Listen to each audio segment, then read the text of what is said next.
আমার ভাইরা, আমার বন্ধুগণ, আমার আপনার নবী জনাবে মুহাম্মদুর রাসূলুল্লাহ সাল্লাল্লাহু আলাইহি ওয়াসাল্লামের কয়েকজন জলিলুল কদর সাহাবী, তার মধ্যে কারকারা নামক একজন সাহাবী আল্লাহর নবী বিশ্ব নবী জনাবে মুহাম্মদুর রাসূলুল্লাহ সাল্লাল্লাহু আলাইহি ওয়াসাল্লামের খাদিম ছিল। সারাটা জীবন কষ্ট করেছে নবীজির জন্য, কিন্তু এই কারকারা যখন তিনি মৃত্যুবরণ করেছেন, আল্লাহর নবী সাল্লাল্লাহু আলাইহি ওয়াসাল্লাম তিনি যখন তার জানাজা করতে যাবেন, এমত অবস্থায় আল্লাহর পক্ষ থেকে ফেরেশতা জিব্রাইল সঙ্গে সঙ্গে নবীজির সামনে চলে আসলেন। আসার সঙ্গে সঙ্গে ডাক দিয়ে বলছেন, ইয়া রাসূলুল্লাহ, ইয়া হাবিবাল্লাহ, নবী গো, আপনি কার জানাজা করার জন্য যাচ্ছেন? আল্লাহর নবী ডাক দিয়ে বলছেন, ও ভাই জিব্রাইল, আমার খাদেম, আমার একজন সব থেকে কাছের সাহাবী কারকারা মৃত্যুবরণ করেছে, তার জানাজা করার জন্য আমি নবী সহ আমার সাহাবী আজমাইন কেরামগণ আমরা তার দিকে রওনা হচ্ছে জানাজা করার জন্য।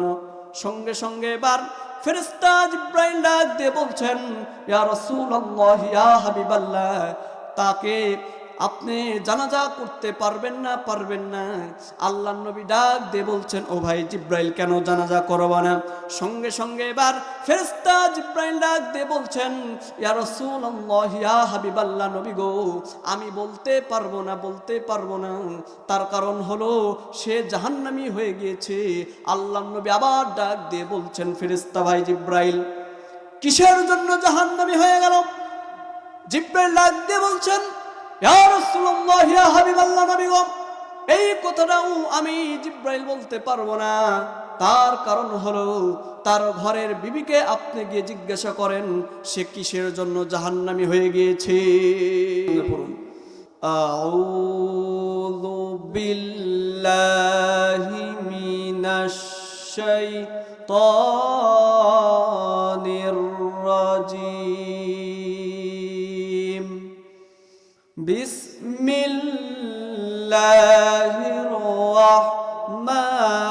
রাহমানির রহিম। ইয়া আইয়ুহাল্লাযীনা আমানু সাল্লু আলাইহি ওয়া সাল্লিমু তাসলিমা। আল্লাহুম্মা সাল্লি আলা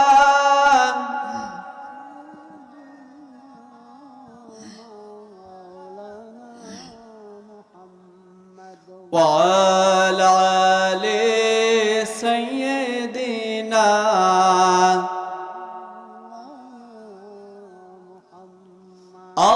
আল্লাহুম্মা সাল্লি আলা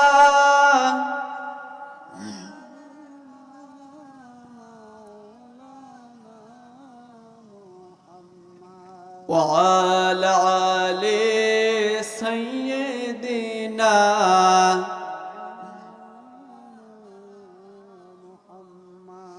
আমি যদি কখনো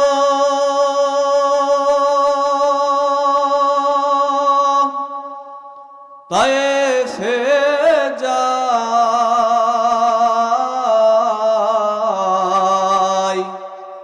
বলবো মাটিকে ডেকে,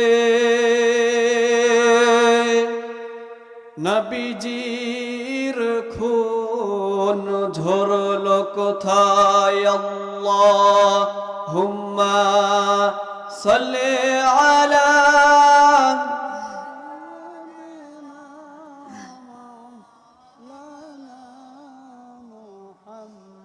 ওয়া আলা আলি সাইয়্যিদিনা।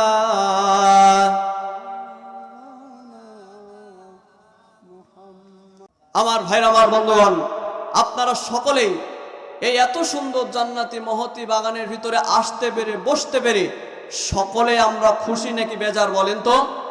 যারা হয়েছি খুশি, মুখে নিয়ে হাসি, উঁচু করে কাল্লা চিৎকার দিয়ে বলেন সুবহানাল্লাহ। আমার ভাইরা, আমার বন্ধুগণ, আলোচনার শুরুতেই মাইকের আওয়াজ যতদূর পর্যন্ত যাচ্ছেন,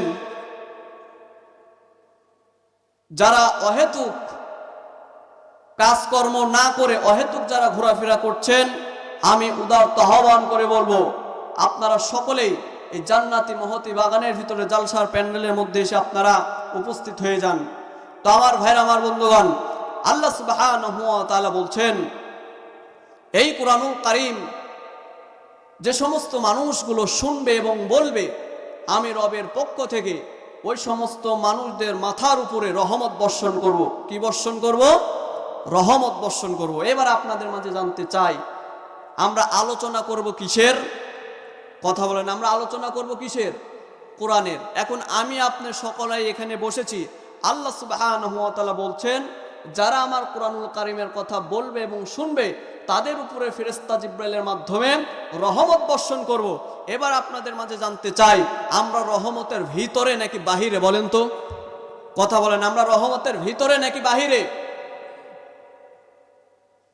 তাহলে যারা এদিক সেদিক ঘোরাফেরা করছেন, আবারও বলছি, আল্লাহ সুবহানাহু ওয়া তাআলা রহমত যদি পেতে চান, আপনারা অতি দ্রুত, অতি শীঘ্রই মাহফিলের প্যান্ডেলে এসে আপনারা বসে যান। আমার ভাইরা, আমার বন্ধুগণ, এবার আসেন মূল আলোচনায় যাই।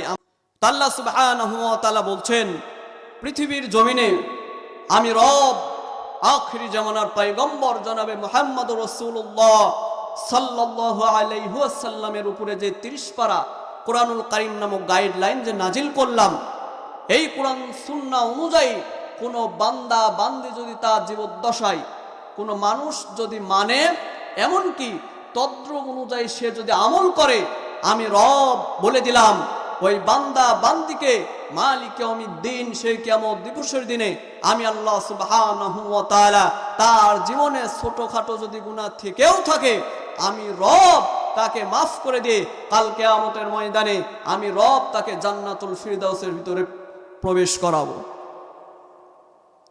শুধু তাই নয়, আল্লাহ সুবহানাহু ওয়া তাআলা তার হাবিবের উপর যে 30 পারা কুরআনুল কারীম নামক গাইডলাইন নাজিল করলেন, এই কুরআনুল কারীম অনুযায়ী যদি আমি আপনি যদি কথা বলি, আমি আপনি কি কখনো শেষ করতে পারবো? বলেন, কখনো কিন্তু শেষ করতে পারবো না। শুধু তাই নয়, এই কিতাবুল্লাহ আল্লাহর পক্ষ থেকে প্রেরিত এমন একটি কিতাব।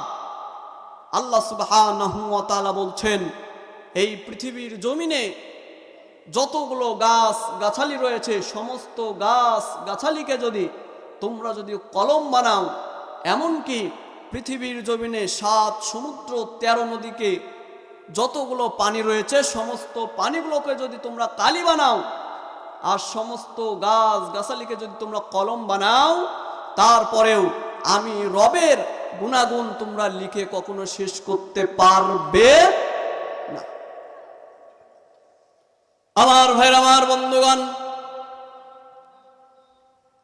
আল্লাহ রাব্বুল আলামিন এই জন্য পবিত্র কুরআনুল কারীমের ভিতরে সুন্দর করে তাম বিশ্বের মানুষদেরকে আওয়াজ জানিয়ে দিয়ে বলছেন, ওয়ালাউ আন্নামা ফিল আরদি মিন শাজারাতিন আকলামু ওয়াল বাহরু ইয়ামুদ্দুহু মিন বা'দিহি সাবআতু আবহুরিম মা নাফিদাত কালিমাতুল্লাহ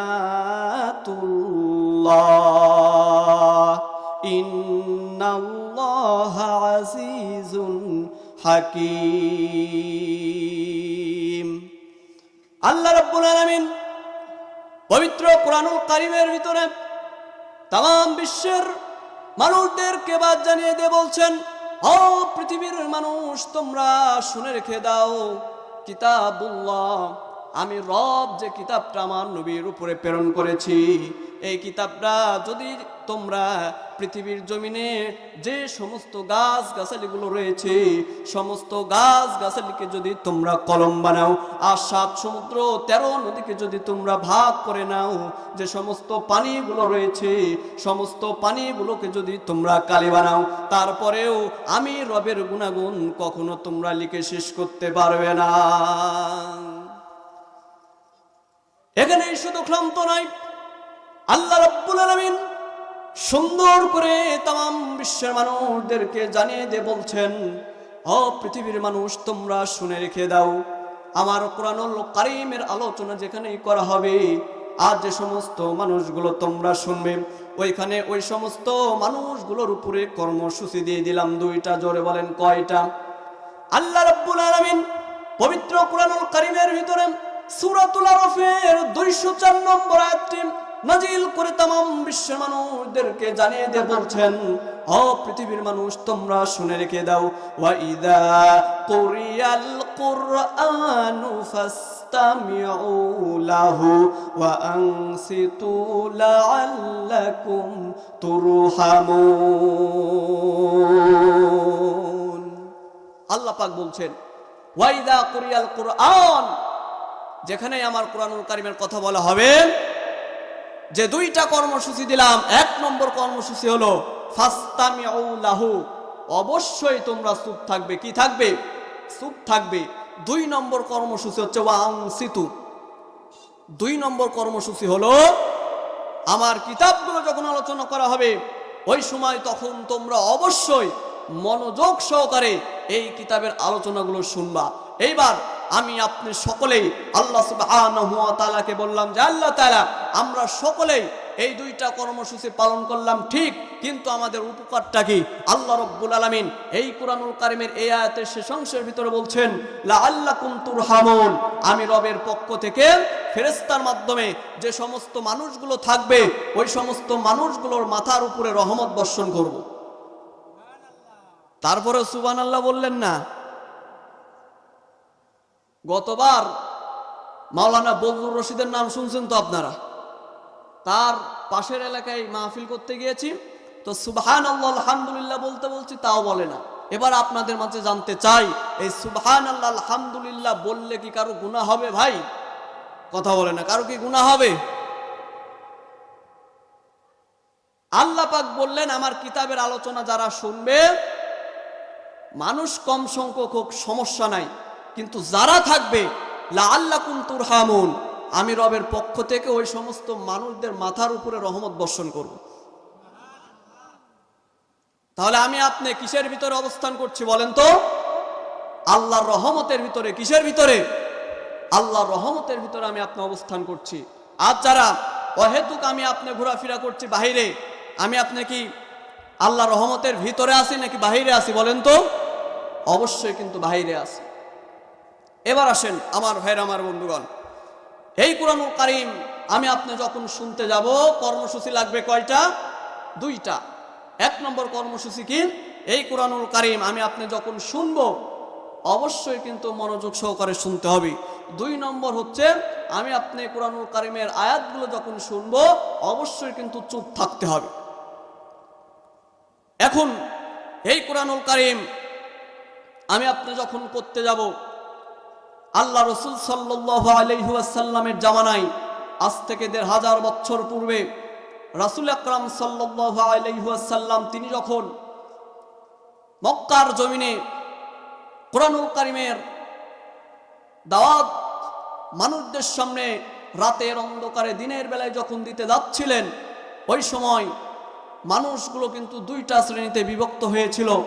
1 নম্বর শ্রেণীর মানুষ হচ্ছে তারা যারা মুহাম্মদ বিন আব্দুল্লাহ যে কালিমার দাওয়াত দেয়, যে কোরআনুল কারীমের দাওয়াত দেয়, 1 শ্রেণীর মানুষগুলো মুহাম্মদ বিন আব্দুল্লাহর এই কালিমার দাওয়াত কোরআনুল কারীমের দাওয়াতটা তারা মেনে নেয়। আর 2 নম্বর শ্রেণীর মানুষ হচ্ছে তারা যারা মুহাম্মদ বিন আব্দুল্লাহ এই কোরআনুল কারীমের ইসলামের দাওয়াত যখন ছড়িয়ে ছিটিয়ে যখন মক্কার জমিনে যখন দিতে শুরু করে, তারা মুহাম্মদ বিন আব্দুল্লাহর বিরোধিতা করে।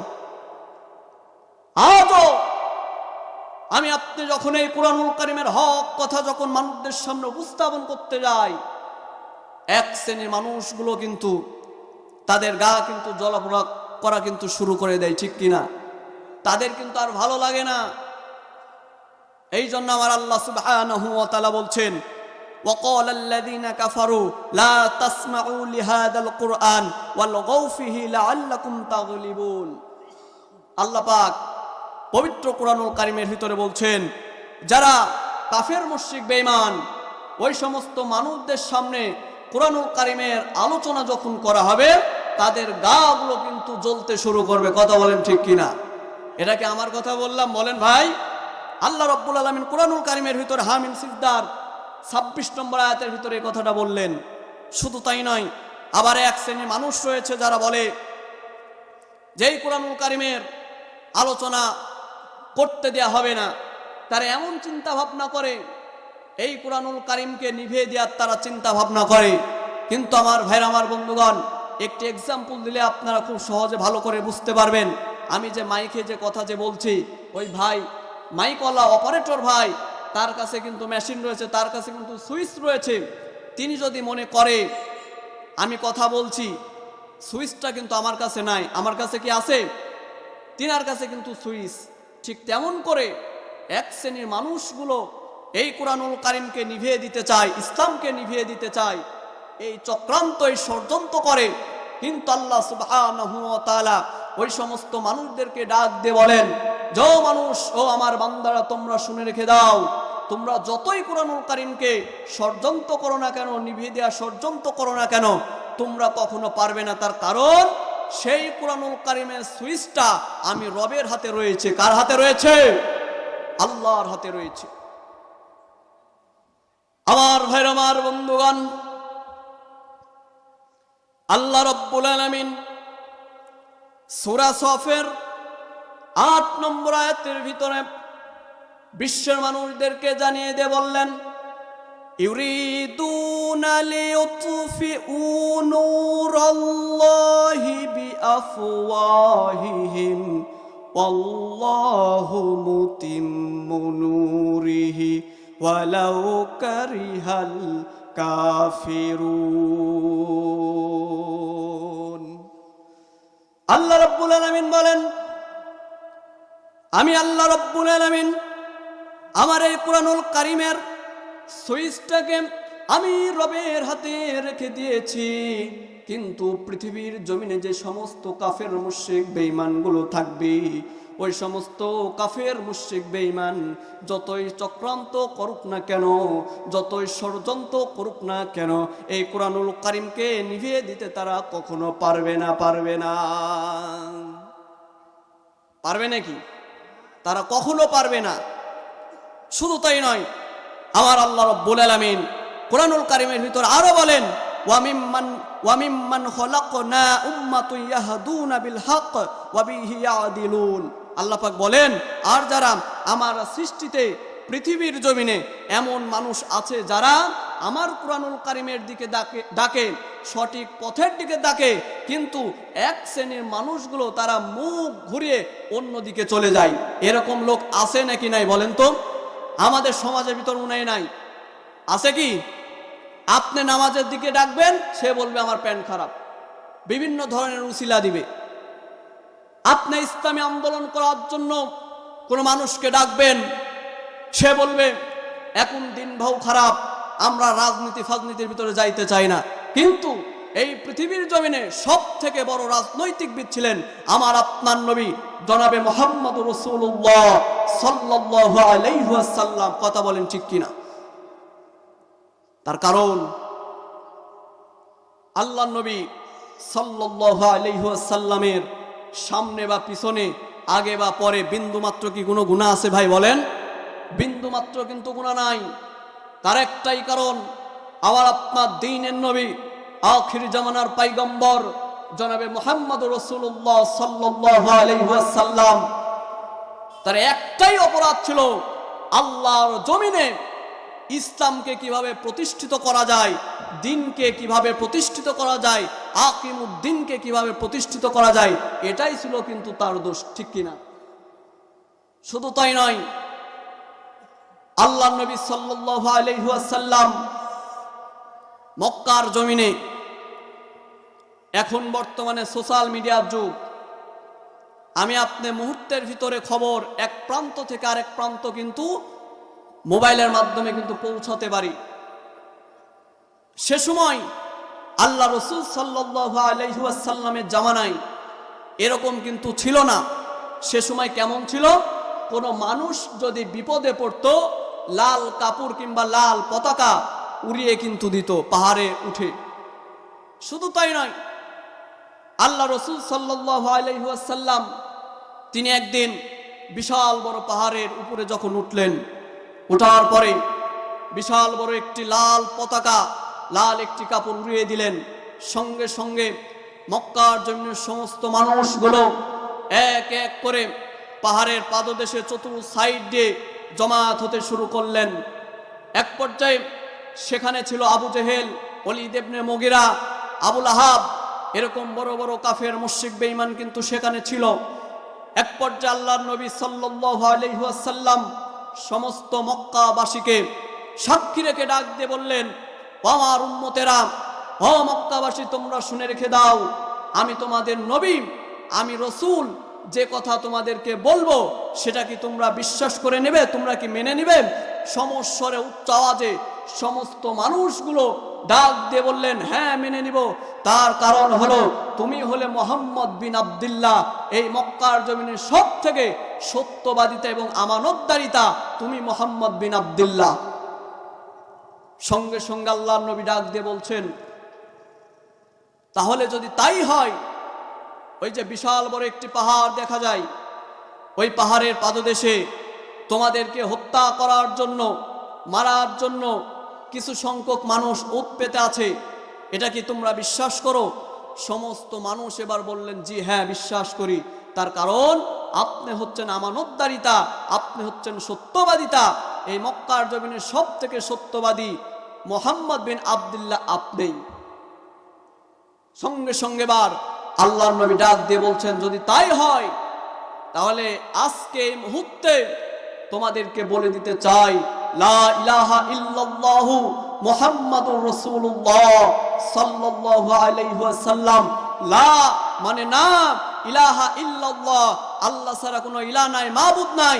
এই পৃথিবীর জমিনে যদি কোনো কারো একত্ববাদ বিশ্বাস করতে হয়, কারো গোলামি যদি করতে হয়, একমাত্র কার গোলামি করা লাগবে বলেন তো? আল্লাহ রাব্বুল আলামিনের গোলামি করা লাগবে। অতএব তোমরা আল্লাহর গোলামি করো। তোমরা যে গাছের পূজা করো, মাছের পূজা করো, মানুষের পূজা করো, মানুষের গোলামি করো, সেটা বাদ দিয়ে আজকে থেকে আমি তোমাদের কালেমা দাওয়াত দিলাম, লা ইলাহা ইল্লাল্লাহ, এক আল্লাহর গোলামি করো, মুহাম্মাদুর রাসূলুল্লাহ সাল্লাল্লাহু আলাইহি ওয়াসাল্লাম, আমি নবী মুহাম্মাদুর রাসূলুল্লাহ সাল্লাল্লাহু আলাইহি ওয়াসাল্লাম আল্লাহর পক্ষ থেকে প্রেরিত নবী এবং রাসূল, এটা তোমরা বিশ্বাস করো। এবং আমি যেভাবে চলতে বলি, আমি যেভাবে দিক নির্দেশনা দেই, ঠিক তদ্রূপ ওই অনুযায়ী তোমরা তোমাদের জীবনটা পরিচালনা করো। এই কথা যখনই বললেন, বলার সঙ্গে সঙ্গে আবু জেহেল, ওলীদ ইবনে মুগীরা, আবুল আহাব সঙ্গে সঙ্গে একটি বড় পাথর তুললেন। পাথর তোলার সঙ্গে সঙ্গে আল্লাহর নবীর শরীরের উপরে নিক্ষেপ করলেন। আল্লাহ সুবহানাহু ওয়া তাআলা যে রাসূলকে প্রেরণ না করলে কোনো কিছু সৃষ্টি করতেন না। আল্লাহর নবী সাল্লাল্লাহু আলাইহি ওয়াসাল্লামের শরীরে মশা মাছি পড়া পর্যন্ত হারাম করে দিয়েছিলেন। সেই নবীর রক্ত পাথর নিক্ষেপ করে আবু জেহেল, ওলীদ ইবনে মুগীরা, আবুল আহাব তারা ঝরাইলো। কথা বলেন ঠিক কিনা? একটাই কারণ, সেই কারণটা হলো এই পৃথিবীর জমিনে আল্লাহ দিনকে, ইকামতের দিনকে প্রতিষ্ঠিত করা, এক আল্লাহর গোলামি করা। কথা বলেন ঠিক কিনা? আজও যদি আমি আপনি যদি ইসলামকে যদি প্রতিষ্ঠিত করতে যাই, আল্লাহ রাসূল সাল্লাল্লাহু আলাইহি ওয়াসাল্লাম যেমনি ভাবে রক্ত ঝরিয়েছেন, ঠিক তদ্রূপ আমাকে আপনাকেও কিন্তু কাফের মুশরিক বেঈমানগণ, ইসলাম বিদ্বেষী মানুষগুলো আমার আপনার রক্ত কিন্তু ঝরাবে। কথা বলেন ঠিক কিনা? এই জন্য এই পৃথিবীর জমিনে শান্তি যদি আনতে হয়, শান্তি যদি পেতে হয়, কিসের ছায়াতলে যাইতে হবে বলেন তো? কোরআনুল কারীমের ছায়াতলে যাইতে হবে। এই পৃথিবীর জমিনে বিগত জীবনে শান্তি আনতে কেউ পারে নাই, কোরআনের ছায়াতলে যদি আমি আপনি না আসি, আজ জীবনেও আমি আপনার শান্তি পাবো না, শান্তি আনতে পারবো না। শুধু তাই নয়, এই কোরআন অনুযায়ী যদি আমার আপনার জীবনটা পরিচালনা করি, সব ক্ষেত্রে আমি আপনি কিন্তু সাকসেসফুল। শুধু তাই নয় আমার ভাইরা, আমার বন্ধুগণ, আল্লাহ রাসূল সাল্লাল্লাহু আলাইহি ওয়াসাল্লাম তিনি যখন প্রধানমন্ত্রী ছিলেন, প্রেসিডেন্ট ছিলেন, রাষ্ট্র যখন পরিচালনা করেছেন, এই কোরআনুল কারীম দিয়ে রাষ্ট্র পরিচালনা করেছেন। তার কারণ আমার আল্লাহ সুবহানাহু ওয়া তাআলা তার হাবিবকে ডাক দিয়ে বলেছিলেন, ওয়ামান লাম ইয়াহকুম বিমা আনজালাল্লাহু ফাউলাইকা হুমুজ জালিমুন। হে নবী, তোমাকে বলে দিলাম, যারা কোরআন সুন্নাহ অনুযায়ী রাষ্ট্র পরিচালনা করে না, বিচার ফয়সালা করে না, ওই সমস্ত মানুষগুলো, ওই সমস্ত নেতাগুলো আমি রবের পক্ষ থেকে ঘোষণা দিয়ে দিলাম, তারা হচ্ছে জালেম। এই সূরা মাইদার এই আয়াতের পরে আবার বলেছেন ফাসিকুন কাফিরুন, যারা কোরআন সুন্নাহ অনুযায়ী রাষ্ট্র পরিচালনা করে না, ফয়সালা করে না, তারা হচ্ছে কাফের, তারা হচ্ছে মুশরিক, তারা হচ্ছে ফাসিক। আমার ভাইরা, আমার বন্ধুগণ, আল্লাহ রাসূল সাল্লাল্লাহু আলাইহি ওয়াসাল্লাম সে সময় যখন প্রধানমন্ত্রী ছিলেন, এই কোরআন সুন্নাহ অনুযায়ী তিনি রাষ্ট্র পরিচালনা করেছিলেন, বিধায় শান্তি কিন্তু এনে দিতে পেরেছিলেন। আর আমাদের সমাজের ভিতরে, রাষ্ট্রের ভিতরে আমি আপনি যদি একটু খেয়াল করি, আমি আপনি যখন ক্ষমতা চেয়ার যখন পেয়ে যাই, মুই কি হনুরে বাপের বেটা সাদ্দাম, কাউকে কিন্তু আর গুনার টাইম দেই না। কোনটা হক আর কোনটা বেহক, কোনটা হালাল আর কোনটা হারাম, সেটাও কিন্তু আমি আপনি আর দেখি না। একটি ইতিহাস যদি আপনাদের মাঝে বলি, খুব ভালো করে বুঝতে পারবেন আমার ভাইরা, আমার বন্ধুগণ। আল্লাহ রাসূল সাল্লাল্লাহু আলাইহি ওয়াসাল্লামের কয়েকজন খুব ভালো সাহাবী ছিলেন। তার ভিতরে কারকারা নামে একজন সাহাবী ছিল। আপনারা কি নাম শুনছেন? কারকারা। আল্লাহ রাসূল সাল্লাল্লাহু আলাইহি ওয়াসাল্লামের কয়েকটা খাদেম ছিল। কি ছিল? খাদেম ছিল। আপনারা আব্দুল্লাহ ইবনে আব্বাসের নাম শুনছেন, আরো অনেকের নাম শুনছেন, কিন্তু কারকারা নামে একজন সাহাবী ছিল আল্লাহ রাসূল সাল্লাল্লাহু আলাইহি ওয়াসাল্লামের খাদেম। ইনার নাম কি আপনারা শুনছেন? শুনেন একটু। তো আল্লাহ রাসূল সাল্লাল্লাহু আলাইহি ওয়াসাল্লামের কয়েকজন খাদেমের ভিতরে এই কারকারা ছিল একজন।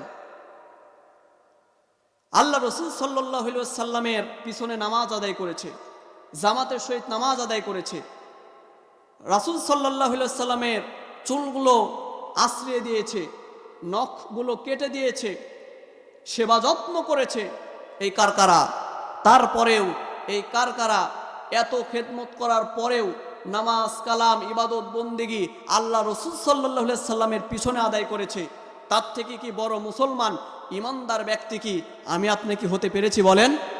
হতে কিন্তু পারি নাই। তারপরেও এই কারকারা কিন্তু যখন মৃত্যুবরণ করেছে, সে কিন্তু জাহান্নামী হয়েছে। কি হয়েছে? জাহান্নামী হয়েছে। আমার ভাইরা, আমার বন্ধুগণ, আমার আপনার নবী জনাবে মুহাম্মদুর রাসূলুল্লাহ সাল্লাল্লাহু আলাইহি ওয়াসাল্লামের কয়েকজন জলিলুল কদর সাহাবী, তার মধ্যে কারকারা নামক একজন সাহাবী আল্লাহর নবী, বিশ্ব নবী জনাবে মুহাম্মদুর রাসূলুল্লাহ সাল্লাল্লাহু আলাইহি ওয়াসাল্লামের খাদেম ছিল। সারাটা জীবন কষ্ট করেছে নবীজির জন্য, কিন্তু এই কারকারা যখন তিনি মৃত্যুবরণ করেছেন, আল্লাহর নবী সাল্লাল্লাহু আলাইহি ওয়াসাল্লাম তিনি যখন তার জানাজা করতে যাবেন, এমত অবস্থায় আল্লাহর পক্ষ থেকে ফেরেশতা জিব্রাইল সঙ্গে সঙ্গে নবীজির সামনে চলে আসলেন। আসার সঙ্গে সঙ্গে ডাক দিয়ে বলছেন, ইয়া রাসূলুল্লাহ, ইয়া হাবিবাল্লাহ, নবী গো, আপনি কার জানাজা করার জন্য যাচ্ছেন? আল্লাহর নবী ডাক দিয়ে বলছেন, ও ভাই জিব্রাইল, আমার খাদেম, আমার একজন সব থেকে কাছের সাহাবী কারকারা মৃত্যুবরণ করেছে, তার জানাজা করার জন্য আমি নবী সহ আমার সাহাবে আজমাইন কেরামগণ আমরা তার দিকে রওনা হচ্ছে জানাজা করার জন্য।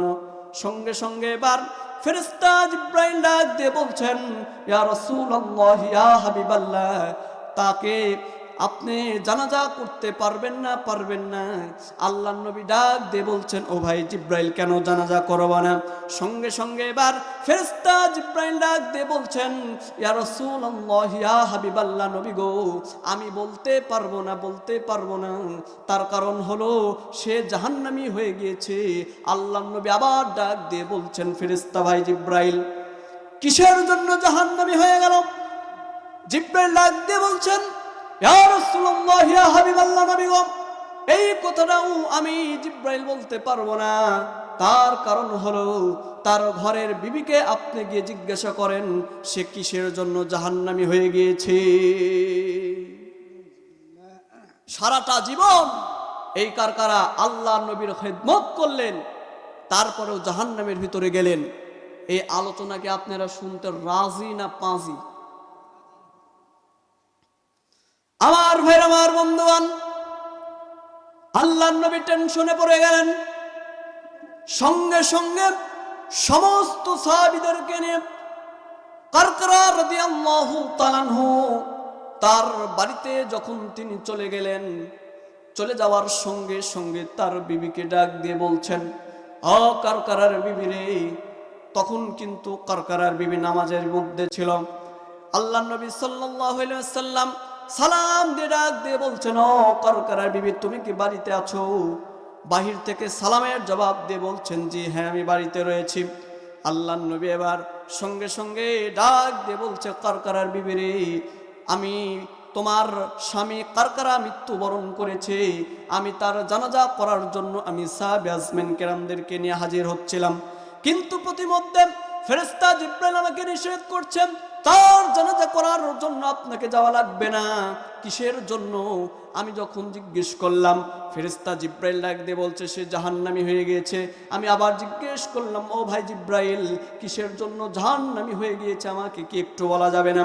কিন্তু ফেরেশতা জিবরাইল ডাক দিয়ে বলছেন, ইয়া রাসূলুল্লাহ, ইয়া হাবিবাল্লাহ, নবী গো, না না না না, আমার বলার অনুমতি আল্লাহ রাব্বুল আলামিন দেয় নাই, কিন্তু তার ঘরের বিবিকে গিয়ে আপনি জিজ্ঞাসা করেন। ও কারকারার বিবি, তোমাকে আমি বলতে চাই, তার জীবদ্দশায় আমি ক্ষমতা থাকা অবস্থায় কি তোমার স্বামী কারকারা কোনো অপরাধ করেছিল নাকি? তার বিবি ডাক দিয়ে বললেন, নবী গো, তেমন কোনো অপরাধ করে নাই, তেমন কোনো গুনার ভিতরে নিমজ্জিত ছিল না নবী গো, কিন্তু ছোট্ট একটি অপরাধ সে করেছে। আল্লাহর নবী ডাক দিয়ে বলছেন, কারকারার বিবি কি অপরাধ? কারকারা বিবি ডাক দিয়ে বলছেন, নবী গো, আপনি ক্ষমতা থাকা অবস্থায় আপনার গনিমতের মাল থেকে আমার স্বামী কারকারা এক টুকরো কাপড় সে ওই গনিমতের মাল থেকে চুরি করেছিল।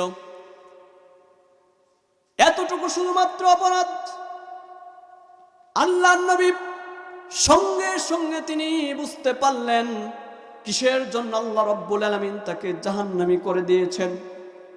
আল্লাহ রাব্বুল আলামিনের কাছে আমার আপনার নবী জনাব মুহাম্মদুর রাসূলুল্লাহ সাল্লাল্লাহু আলাইহি ওয়াসাল্লাম তিনি সহ তার সাহাবে আজমাইন কেরামগণ সকলেই মিলে বার আল্লাহকে ডাক দিয়ে বলছেন, আয় আল্লাহ তাআলা, তোমার দরবারে ফরিয়াদ জানাই মাবুদ, আমি সহ আমার সমস্ত সাহাবীগুলো এই কারকারা যতটুকু কাপড় চুরি করেছে আমরা সমস্ত সাহাবীগুলো আমার কারকারাকে মাফ করে দিয়েছি। এইবার আল্লাহ সুবহানাহু ওয়া তাআলা বলছেন যে, হে রাসূল, শুধু আপনি নয়, আপনি সহ আপনার সাহাবে আজমাইন কেরামগণ সমস্ত মানুষগুলো আপনার এই সাহাবে কারকারাকে মাফ করে দিলেও ওই গনিমতের মালটা হচ্ছে এই পৃথিবীর জমিনে সব মানুষেরই ওই গনিমতের মালের হক রয়েছে। কথা বলেন ঠিক কিনা? কিন্তু মনে করেন আপনি 100 জন মানুষের মধ্যে আপনার এলাকার ভিতরে রাষ্ট্রের ভিতরে 100 জন মানুষ রয়েছে, আল্লাহ রাসূল সাল্লাল্লাহু আলাইহি ওয়াসাল্লামকে বলছেন 100 জন মানুষের ভিতরে, রাষ্ট্রের ভিতরে 99.5 জন মানুষও যদি এই কারকারাকে যদি মাফ করে, শুধুমাত্র 0.5% মানুষ যদি এই কারকারাকে যদি মাফ যদি নাও করে, এই কারকারা হয়ে যাবে জাহান্নামী। কি হয়ে যাবে? জাহান্নামী। শুধুমাত্র সামান্যতম এক টুকরো কাপড় চুরি করার অপরাধে আল্লাহ রাসূল সাল্লাল্লাহু আলাইহি ওয়াসাল্লামের এই সাহাবী কারকারা সারাটা জীবন রাসূল সাল্লাল্লাহু আলাইহি ওয়াসাল্লামের জন্য কত কিছু করলেন, তার খাদেম ছিলেন, তারপরেও সে জাহান্নামী হয়ে গেল। কিন্তু আমাদের সমাজের ভিতরে, রাষ্ট্রের ভিতরে আমরা যারা ক্ষমতা চেয়ার যখন পেয়ে যাই, ক্ষমতা চেয়ার পাওয়ার সঙ্গে সঙ্গে আমি আপনি এরকম ভাবে কতগুলো মানুষের গম চুরি করি, কতগুলো মানুষের ধান চুরি করি, এরকম লোক আছে না নাই বলেন তো? গরিব মানুষের হকগুলো আমি আপনি মেরে খাই। শুধু তাই নয় আমার ভাইরা, আমার বন্ধুগণ, কয়েকটা বছর আগে আমি আপনি দেখেছি এই ক্ষমতার অপব্যবহার করে খাটের নিচ পর্যন্ত আমি আপনি বোতলকে বোতল তেল আমি আপনি চুরি করে রেখে দিয়েছিলাম। কথা বলেন ঠিক কিনা? কিন্তু আমার আল্লাহ রাব্বুল আলামিন বলছেন, ওয়ামান লাম ইয়াহকুম বিমা আনজালাল্লাহু ফাউলাইকা হুমুজ জালিমুন। তোমরা যখন ক্ষমতা যখন পেয়ে যাবে, ওই সময় আমার কোরআন সুন্নাহ অনুযায়ী যদি তোমাদের ফয়সালা, বিচার ফয়সালা যদি না করো, আমি রব বলে দিলাম তোমরা হচ্ছ জালিমের ভিতরে তোমরা অন্তর্ভুক্ত হয়ে যাবে।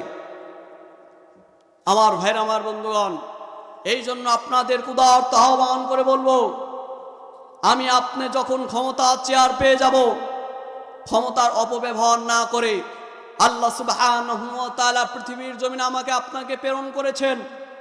আমি আপনি যতই বাহাদুরি দেখাই না কেন, 3 বার যদি পাতলা পায়খানা দেয়, আমার আপনার ক্ষমতা কিন্তু শেষ। কথা বলেন ঠিক কিনা? আমার এক উস্তাদ বলতো, আমরা মানুষ মাত্র হাওয়াই গাড়ি। কি গাড়ি? হাওয়াই গাড়ি। নিঃশ্বাস এখন নিলাম, এই নিঃশ্বাসটা বের করব, তার কি কোনো গ্যারেন্টি আছে বলেন? তার কিন্তু কোনো গ্যারেন্টি নাই। এই জন্য আমার ভাইরা, আমার বন্ধুগণ, আমি আপনি যখন যে অবস্থায় থাকি না কেন, সর্ব অবস্থায় একমাত্র শুধুই মাত্র কেবলমাত্র যা কিছু করি না কেন আল্লাহ খুশির জন্য করতে রাজি না পাজি বলেন তো? আল্লাহ সুবহানাহু ওয়া তাআলা আবার বলছেন, তোমরা যদি আমার কোরআন সুন্নাহ অনুযায়ী যদি তোমরা চলতে পারো, আমি রব ঘোষণা দিয়ে দিলাম অবশ্যই অবশ্যই তোমাদেরকে জান্নাত দান করে দেব। তাহলে যে কথাটা বলতেছিলাম, আল্লাহ রাসূল সাল্লাল্লাহু আলাইহি ওয়াসাল্লামের সাহাবী কারকারা, সে নবীজির সারাটা জীবন খেদমত করলেন, কিন্তু সামান্যতম এক টুকরো কাপড় চুরি করার অপরাধে সে জাহান্নামী হয়ে গেল। আমি আপনি ক্ষমতার অপব্যবহার করে সারাটা জীবন কত কিছু চুরি করলাম, তারপরে আমি আপনি দাবি করি কিয়ামতের দিন আমাকে আপনাকে মাফ করে দিয়ে আমার আল্লাহ সুবহানাহু ওয়া তাআলা আমাকে আপনাকে জান্নাত দান করবেন।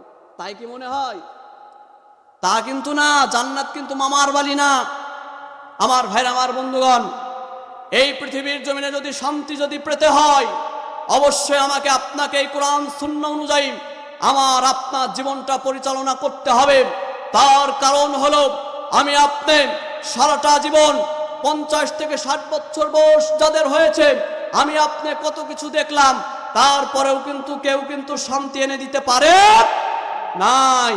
এই জন্য বলি আমার ভাইরা, আমার বন্ধুগণ, আইয়ুবের শাসন আমি আপনি দেখেছি, শেখ মুজিবুরের ভাষণ আমি আপনি শুনেছি, জিয়া কেটেছে খাল, এরশাদের নানান তাল, মঈনুদ্দিন ফখরুদ্দিন সব ঘোড়ার ডিম দেখা শেষ।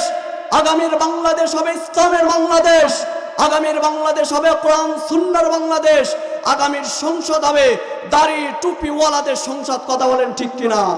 আমার ভাইরা, আমার বন্ধুগণ, এই জন্য আপনাদের উদারত আহ্বান করে বলতে চাই, আল্লাহর নবী সাল্লাল্লাহু আলাইহি ওয়াসাল্লাম এই কোরআনুল কারীম অনুযায়ী যেমনই ভাবে রাষ্ট্র পরিচালনা করেছেন, ঠিক তদ্রূপ আমি আপনার সামনে এই কোরআন সুন্নাহ অনুযায়ী আমার আপনার জীবনটা পরিচালনা করতে চাই ইনশাআল্লাহ।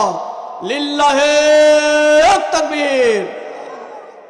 আমার ভাইরা, আমার বন্ধুগণ, আল্লাহ সুবহানাহু ওয়া তাআলা আমাকে আপনাকে সকলকে কোরআন এবং সুন্নাহ অনুযায়ী আমার আপনার জীবনটা যেন পরিচালনা করতে পারে, আল্লাহ সুবহানাহু ওয়া তাআলা সেই তৌফিক এনায়েত দান করুক। সকল বলে আমিন। আল্লাহুম্মা আমিন। রব্বানা যালামনা আনফুসানা ওয়া ইল্লাম তাগফির লানা ওয়া তারহামনা লানাকুনান্না মিনাল খাসিরিন।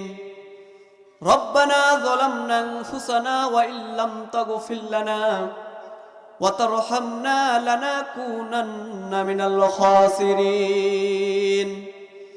আল্লাহ রাব্বুল আলামিন, আমরা মুসলিম কয়েকজন বান্দা এশার সালাত জামাতের সহিত আদায় করে একটি জান্নাতি মহতি বাগানের ভিতর বসে আল্লাহ রাব্বুল আলামিন আমরা কয়েকজন গুনাহগার বান্দা বান্দি আল্লাহ রাব্বুল আলামিন তোমার দরবারে দুখানা হাত উত্তোলন করেছি। আমাদের বিগত জীবনে যা ভুল ত্রুটি যা গুনাহ রয়েছে সমস্ত ভুল ত্রুটি সমস্ত গুনাহগুলোকে তুমি মাফ করে দাও আল্লাহ রাব্বুল আলামিন। শুধু তাই নয়, তোমার দরবারে আরেকটা আরজি জানাই মাবুদ, আমাদের বাংলাদেশের সাবেক প্রধানমন্ত্রী আপসীর নেত্রী বেগম খালেদা জিয়া অসুস্থ অবস্থায় হাসপাতালের বেডে শুয়ে রয়েছে। আল্লাহ রাব্বুল আলামিন, গোটা পৃথিবীর জমিনের সব থেকে বড় ডাক্তারের ডাক্তার তুমি আল্লাহ রাব্বুল আলামিন, আমাদের এই আপসীর নেত্রী বেগম খালেদা জিয়াকে তুমি সুস্থতা দান করে দাও আল্লাহ তাআলা। শুধু তাই নয়, তোমার দরবারে আরো আরেকটা আরজি জানাই মাবুদ, আমাদের বাংলাদেশে একজন কোরআনের পাখি খেত নামে একজন কোরআনুল কারীমের পাখি ছিল, আল্লামা দেলাওয়ার হোসেন সাইদি সাহেবকে যারা হত্যা করেছে আল্লাহ রাব্বুল আলামিন, যারা শাহাদাত বরণ করেছে আল্লাহ রাব্বুল আলামিন, আল্লামা দেলাওয়ার হোসেন সাইদি সাহেবের কবরখানাকে তুমি জান্নাতুল বাকি হিসেবে তুমি কবুল আর মঞ্জুর করে নাও। রব্বানা আতিনা ফিদ দুনিয়া হাসানাতাও ওয়া ফিল আখিরাতি হাসানাতাও ওয়া কিনা আযাবান নার বিরহমাতিকা ইয়া আরহামার রাহিমিন।